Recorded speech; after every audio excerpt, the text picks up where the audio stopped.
The film starts with Nick Dunn, who is stroking his wife's hair, whose name is Amy, saying through a voiceover that he'd like to bash her head in and pick her brain apart to see what kind of secrets come spilling out.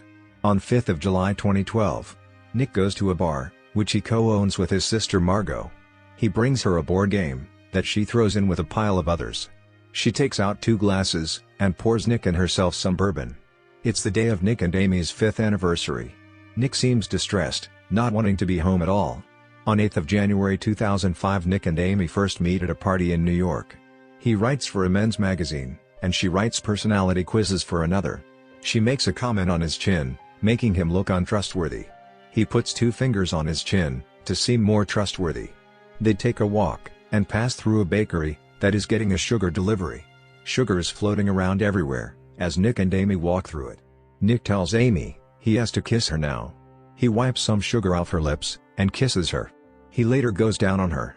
In the present day, Nick returns home. He picks up his cat that's sitting outside on the front lawn. He enters his home and calls for Amy. No answer. He goes into the living room and sees a table flipped over and the glass surface is broken. Nick screams Amy's name, startling a neighbor. Nick calls the police. Arriving at his home are Detective Rhonda Boney and Officer Jim Gilpin. They inspect the place. Rhonda sees a smear of blood in the kitchen above the counter. In the living room, they see a wall with pictures of Amazing Amy, a book series written by Amy's parents. Rhonda comments that she loves the books and is surprised to learn that Nick is married to Amazing Amy herself. On 24th of February 2007, Nick and Amy go to a party held by her parents, named as Rand and Mary Beth. Rand asks Amy to go sit with bloggers and reporters to answer some questions. She does, and they get her with mundane questions, such as if she hasn't been married yet. Nick comes in pretending to be a reporter, where he proposes to Amy by putting a ring inside a booklet. In present, Nick is brought into the police station for questioning about Amy's disappearance. Rhonda and Jim find it odd that he seems rather indifferent and passive when answering questions, and the fact that he doesn't know if Amy has any close friends or her blood type. He goes to call Amy's parents. Her mother asks to speak to Rhonda. In the next room, Nick finds that his father Bill is in there after the police found him wandering around town, having left the treatment clinic as he suffers from Alzheimer's. Nick drives him back to the clinic. Nick stays at Margot's house while the police inspect his home. A pregnant neighbor, named Noelle Hawthorne, who also claims to be Amy's best friend, comes by and asks about Amy. In the bedroom, Officer Jim finds an envelope in a clothing drawer, marked Clue 1. On 5th of July 2009, Nick and Amy have been happily married for 2 years. They go to the library and have nice time in a quiet area. They discovered they got each other the exact same expensive sheet set, in the same color, with the same thread count, because of a previous conversation where Amy complained about sleeping in a terrible bed with terrible sheets. Now in present, when questioned about this clue, Nick says it's something Amy made as part of a treasure hunt for their anniversary. The first clue leads him and Rhonda to his office, where a pair of red panties are found.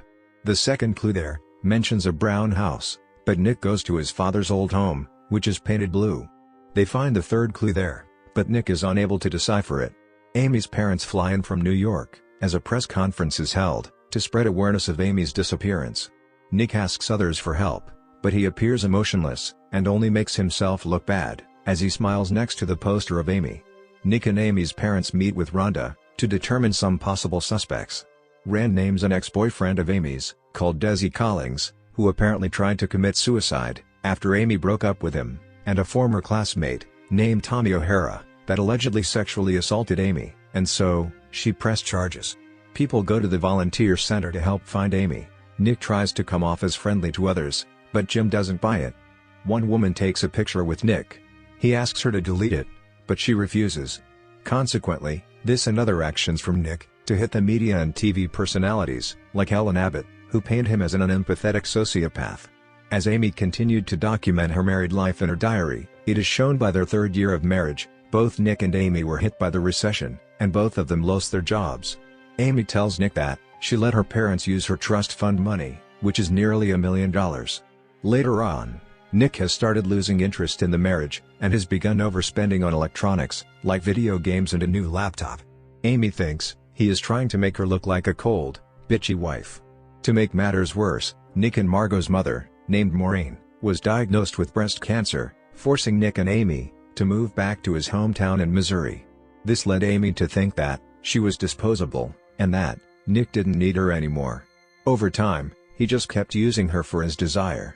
They had an argument over having kids, leading Amy to hit Nick in the chest, and Nick grabbing Amy and throwing her against the staircase. He immediately looks shameful. A few nights after Amy disappears, Nick gets a text from someone saying they are outside Margot's house. Nick opens the back door. A young woman, named Andy Fitzgerald, comes in and starts kissing Nick. He tells her to be quiet while Margot is sleeping. He makes sure that Andy hasn't said anything to anybody about her affair with Nick, or that he has mentioned wanting to divorce Amy. They continue kissing and have desire. Nick lets Andy slip out the door early in the morning, thinking Margot is still asleep. However, she is standing in the kitchen and angrily berates her brother for lying to her, knowing what would happen if the cops or media were to find out about this. At night, there is a vigil for Amy. Nick stands alongside her parents, trying to seem more empathetic and hopeful to find Amy. Andy is in the crowd and calls him an asshole. Noelle walks by and calls out to Nick, asking him if he knew that Amy was 6 weeks pregnant. The reporters chase Nick all the way to the police car as they escort him out of there. Margot presses Nick about the pregnancy bombshell. He says he did not know that she was pregnant, but that he did want kids and Amy didn't. Rhonda and Jim meet Nick back in his home and mention that someone wiped up a pool of blood in the kitchen. Nick also doubts that Amy knew Noelle until Rhonda shows him photographs of the two of them, along with Noelle's kids. She even hands Nick a document of recent transactions from Amy's credit card, though Nick says he never bought any of those items. Additionally, Rhonda presses Nick about the fact that he upped Amy's life insurance policy earlier that year. Rhonda also gets a call after Amy's sample results come back, concluding that she was indeed pregnant. While Nick tries to decipher the third clue of Amy's treasure hunt, Rhonda and Jim continue their investigation. They find a local dealer and show him a picture of Amy. He tells Rhonda that she came by and tried to buy a gun from him. They go back to Nick's father's home and go to the basement. In the furnace, they find what happens to be Amy's diary, burned slightly from the outside. Nick, meanwhile, figures out the clue and is led to the woodshed outside Margot's home, where a large pile of electronics are stored, and a box in the middle of it all. We go back to the morning of, and we learn the truth. Amy is alive, and she staged everything to lead up to her disappearance. She is seen driving away from Missouri, with her arm bandaged up slightly.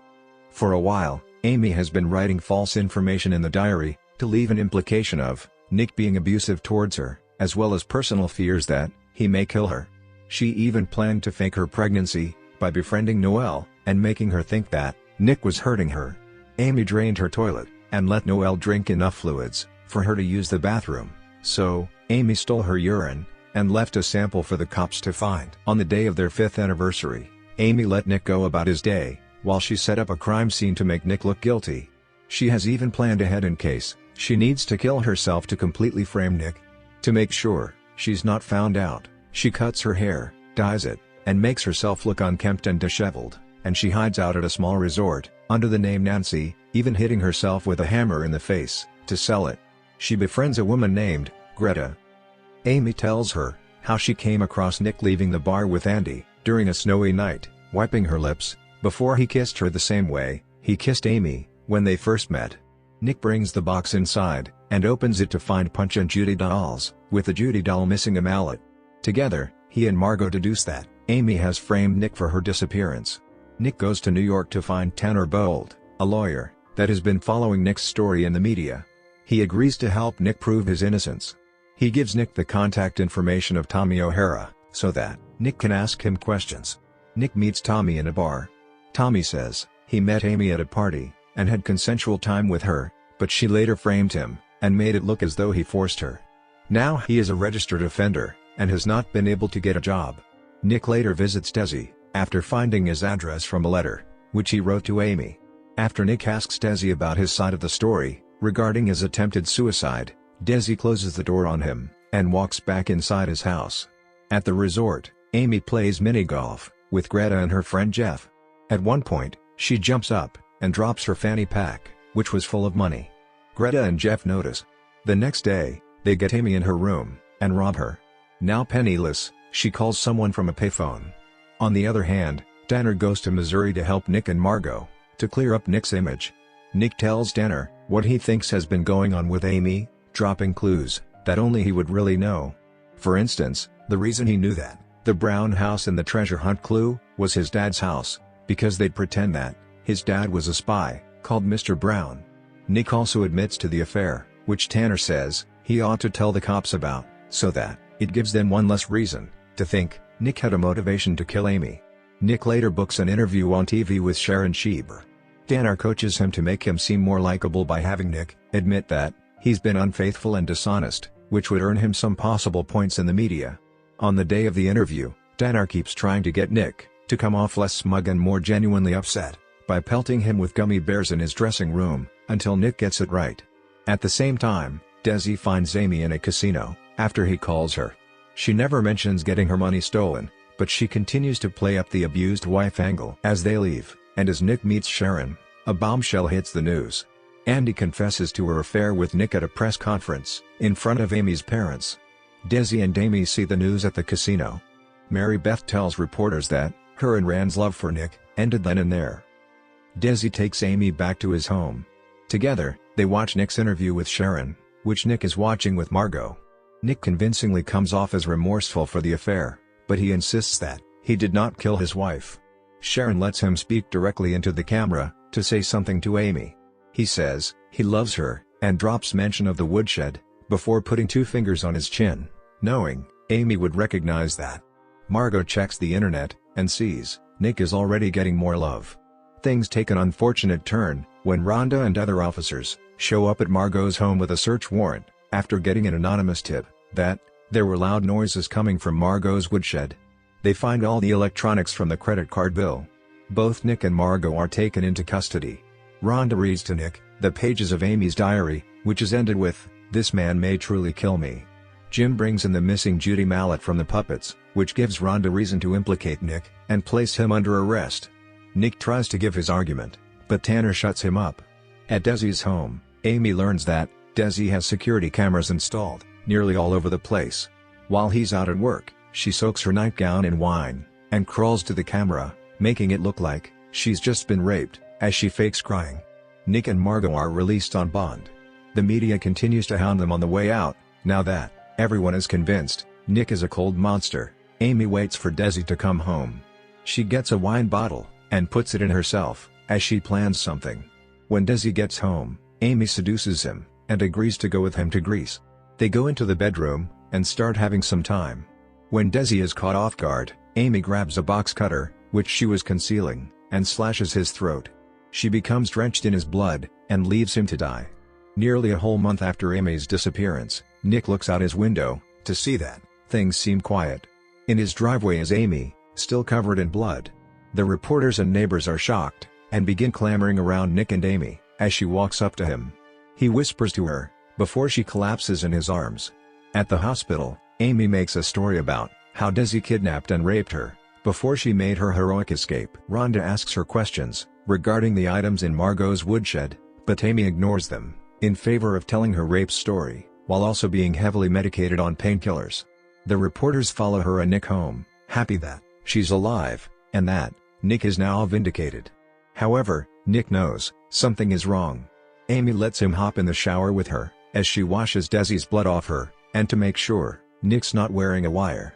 She all but outright states that she did frame Desi and murdered him to make her return seem heroic. Later, Nick meets with Tanner, Margot, and Rhonda about this revelation, though without sufficient evidence and with everybody on Amy's side, they cannot prove that she murdered Desi and framed Nick for her disappearance. Now, Nick and Amy make their first public appearance together at the Volunteer Center, posing as a happily reunited couple. They are even set to have an interview with Ellen Abbott. Amy gives Nick a gift, which is a pregnancy test. It's positive. Nick knows this is another ploy of hers to keep him with her, and he slams her head against the wall, calling her a cunt. She tells him she's the same cunt he fell in love with. Reluctantly, Nick joins Amy hand in hand for the interview. They break the news to Ellen, who is overjoyed and hugs Amy. Margot later finds out about the pregnancy, and cries for her brother, knowing he is stuck with the real monster for another 18 years. The film concludes with Nick stroking Amy's hair again, wondering to himself just what she's thinking. And from here guys, I'm done with this masterpiece recap, and we'll be back tomorrow with another good recap, but before leave, please, like, subscribe and share my channel. Thank you.